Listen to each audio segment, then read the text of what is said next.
मालेगाव स्फोटाच्या बाबतीत नेमकं काय काय घडलं, तपास कसा झाला, कुणाकुणाला कोणकोणत्या टप्प्यावर अटक करण्यात आली आपण बघूयात। 2008च्या रमजानच्या महिन्यात 29 सप्टेंबरला मालेगाव मधल्या मुख्य चौकामध्ये स्फोट झाला।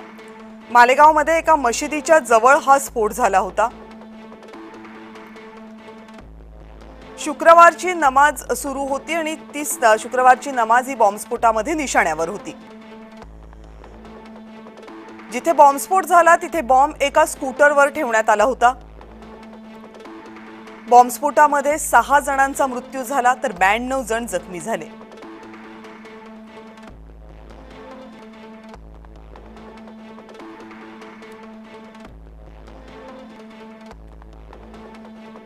आपल्या हिंदू सनातन धर्माच्या साध्वी त्यांना फसवलं गेलं, ज्यांनी सैन्यामध्ये या देशाची सेवा केली त्यांना देखील अडकवलं गेलं।